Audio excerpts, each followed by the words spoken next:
PSI Parashuram ಸಾವು ನ್ಯಾಯಕ್ಕಾಗಿ ಆಗ್ರಹಿಸಿ ಮಡದಿ ಪ್ರತಿಭಟನೆ. ಪಿಎಸ್ಐ ಪರಶುರಾಮ್ ಸಾವಿಗೆ ನ್ಯಾಯ ದೊರಕಿಸಿಕೊಡುವಂತೆ ಆಗ್ರಹಿಸಿ ಪಿಎಸ್ಐ ಪತ್ನಿ ಶ್ವೇತಾ ಸೇರಿದಂತೆ ಕುಟುಂಬದ ಸದಸ್ಯರು ಹಾಗೂ ದಲಿತ ಸಂಘಟನೆಗಳು ಸೇರಿ ಪ್ರತಿಭಟನೆಯನ್ನು ನಡೆಸುತ್ತಿದ್ದಾರೆ. ಮೃತ ಪಿಎಸ್ಐ ಪರಶುರಾಮ್ ಇವರು ಯಾದಗಿರಿ ನಗರ ಪೊಲೀಸ್ ಠಾಣೆಯಲ್ಲಿ ಕರ್ತವ್ಯವನ್ನು ನಿರ್ವಹಿಸುತ್ತಿದ್ದರು. ಇದೇ ಸ್ಥಳದಲ್ಲಿ ಕರ್ತವ್ಯದಲ್ಲಿ ಇರಬೇಕೆಂದರೆ 30 ಲಕ್ಷ ರೂಪಾಯಿ ಹಣಕ್ಕೆ ಶಾಸಕ ಚೆನ್ನಾರೆಡ್ಡಿ ಹಾಗೂ ಇವರ ಮಗ ಪಂಪಣ್ಣಗೌಡ ಬೇಡಿಕೆ ಇಟ್ಟಿದ್ದರು. ಇದರಿಂದಾಗಿ ಪಿಎಸ್ಐ ಪರಶುರಾಮ್ ಅವರು ತೀವ್ರ ಒತ್ತಡಕ್ಕೆ ಒಳಗಾಗಿ ಸಾವನ್ನಪ್ಪಿದ್ದಾರೆ ಎಂದು ಮೃತರ ಪತ್ನಿ ಶ್ವೇತಾ ಅವರು ಗಂಭೀರವಾಗಿ ಆರೋಪಿಸುತ್ತಿದ್ದಾರೆ. ತಪ್ಪಿತಸ್ಥರ ವಿರುದ್ಧ ತಕ್ಷಣವೇ ಕಾನೂನು ಕ್ರಮ ಜರುಗಿಸುವ ಮೂಲಕ ನನ್ನ ಪತಿಯ ಸಾವಿಗೆ ನ್ಯಾಯ ದೊರಕಿಸಿಕೊಡಬೇಕೆಂದು ಆಗ್ರಹಿಸಿ ಪಿಎಸ್ಐ ಪತ್ನಿ ಶ್ವೇತಾ ನೀರನ್ನು ಸಹ ಸೇವಿಸದೆ ಪ್ರತಿಭಟನೆ ನಡೆಸುತ್ತಿದ್ದು, ಇವರ ಆರೋಗ್ಯದಲ್ಲಿ ಈಗ ಸಮಸ್ಯೆ ಉಂಟಾಗಿದೆ. ಶ್ವೇತಾಳ ಹೋರಾಟಕ್ಕೆ ಹಲವು ಸಂಘಟನೆಗಳು ಬೆಂಬಲ ನೀಡುತ್ತಿದ್ದು, ಹೋರಾಟವು ಈಗ ತೀವ್ರ ಸ್ವರೂಪವನ್ನು ಪಡೆದುಕೊಳ್ಳುವ ಮೂಲಕ ನ್ಯಾಯಕ್ಕಾಗಿ ಆಗ್ರಹಿಸುತ್ತಿದ್ದಾರೆ. ವರದಿಗಾರರು ಚಂದ್ರಶೇಖರ್ ಸೋಮಣ್ಣವರ್.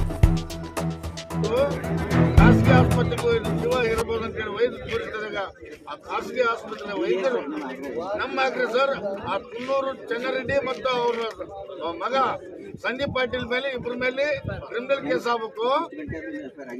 ನಿನ್ನೆ 7 ಗಂಟೆಲಿಂದ ಈಗ ಇಷ್ಟೊತ್ತಾದ್ರೂ 15-16 ಗಂಟೆ ಆದ್ರೂ FIR ಮಾಡ್ತೀವಿ ಮತ್ತೆ ಪೋಸ್ಟ್ ಮಾರ್ಟಮ್ ಮಾಡ್ತೀವಿ ಅಂತೇಳಿ ಹೇಳಿದಂತ ಪೊಲೀಸ್ ಇಲಾಖೆಯವರು 16 ಗಂಟೆ ಆದ್ರೂ ಇನ್ನೂ FIR ಮಾಡಿಲ್ಲ. ನಮ್ಮ ತಾಳ್ಮೆಯನ್ನು ಪರೀಕ್ಷೆ ಮಾಡುತ್ತಿದ್ದಾರೆ ಯಾದಗಿರಿ ಜಿಲ್ಲೆಯ ಪೊಲೀಸ್ ಅಧಿಕಾರಿಗಳು. ಇವ್ರ ಗತಿಯಲ್ಲಿ FIR ಆಗಬೇಕು ಮತ್ತು ಅರೆಸ್ಟ್ ಆಗಬೇಕಂತ ನಮ್ಮ ಒತ್ತಾಯ. ಒಟ್ಟಾರೆಯಾಗಿ ದಕ್ಷ ಅಧಿಕಾರಿಗೆ ಆಗಿರ್ತಕ್ಕಂಥ ಅನ್ಯಾಯವನ್ನ ಸರಿಪಡಿಸಲೇಬೇಕು, ಇಲ್ಲಾಂದ್ರೆ ಇನ್ನೂ ಉಗ್ರವಾದ ಹೋರಾಟವನ್ನ ಮಾಡ್ತೀವಿ.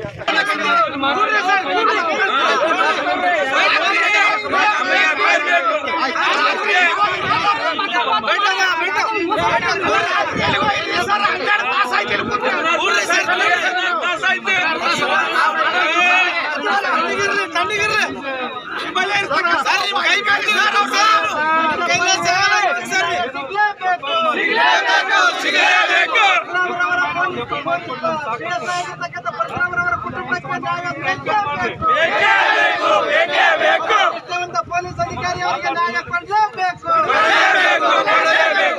ಪರಶುರಾಮನವರ ಸಾವು ಸತ್ತಿದ್ದಾರೆ. ಮುಂದೆ ಮತ್ತೆ ನಮ್ಮ ದಕ್ಷ ಪೊಲೀಸ್ ಅಧಿಕಾರಿಗಳು ಸಾಯೋದಕ್ಕೋಸ್ಕರ ಹೋರಾಟ.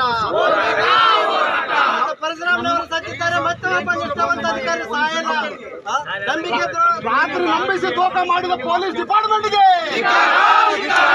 ನಂಬಿಸಿ ದೋಖ ಮಾಡಿದಂತ ಪೊಲೀಸ್ ಡಿಪಾರ್ಟ್ಮೆಂಟ್ಗೆ ಭ್ರಷ್ಟ ಅಧಿಕಾರ ಶಾಸಕರಿಗೆ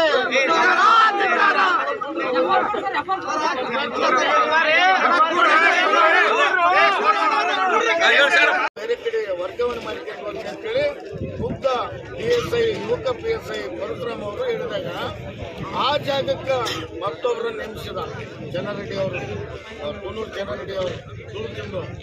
ಈ ಪರಶುರಾಮ್ ಅವರು ಆಘಾತಕ್ಕೆ ಒಳಗಾಗಿ ಏನಪ್ಪ ನನ್ನ ಜಾಗಕ್ಕೆ ಇನ್ನೊಂದು 4 ತಿಂಗಳ ಸಮಯ ಅದ, ಆಲ್ರೆಡಿ ಮೊದಲೇ ನಾನು ದುಡ್ಡು ಕೊಟ್ಟು ಬಂದಿನಿ, ಕುನ್ನೂರು ಅವರಿಗೆ ಪುನಃ 40 ಲಕ್ಷ ಕೊಡ್ಬೇಕಾದ್ರೆ ಹೆಂಗಂತೇಳಿ ನೊಂದುಕೊಂಡು ಸುಮಾರು 4-5 ದಿನದ ಆಘಾತಕ್ಕೆ ಈಡಾಗಿಸಿ ಊಟ ಅನ್ನ ನೀರು ಬಿಟ್ಟಿಗೆಸಿ ತನ್ನ ಟೆನ್ಷನ್ನಲ್ಲೇ ತಿರುಗಾಡುವ ಸಮಯದಲ್ಲಿ ಇವತ್ತು ನಿನ್ನೆ ಮಧ್ಯಾಹ್ನ ನೊಂದುಕೊಂಡುಗೆಸಿ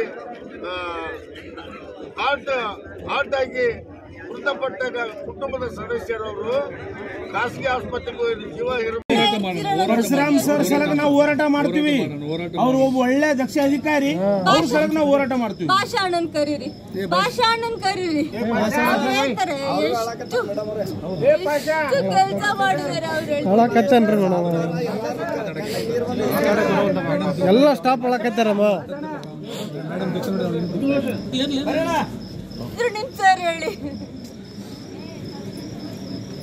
ನೀವ್ ಹೇಳಿ ಅಣ್ಣ, ನೀವ್ ಹೇಳಿ ಅಣ್ಣ, ನೀವ್ ಹೇಳಿ ಹೆಂಗ್ ಕೆಲ್ಸ ಮಾಡಿದ್ರಿ ಅಲ್ವಮ್ರ ಹಾಸ್ಪಿಟಲ್ ಬೆಲ್ಲ ಹಗಲು ರಾತ್ರಿ ತಿರುಗಿಲ್ವಾ? ಡ್ಯೂಟಿಗೋಸ್ಕರ ತಿರುಗಿದ್ರ ಇಲ್ವಾ? ಒಂದ್ ತಪ್ಪು ಮಾಡಿದ್ರ ಅಣ್ಣ? ಅಣ್ಣ ನೀವ್ ಹೇಳಿ, ಒಂದ್ ತಪ್ಪು ಮಾಡಿದ್ರ?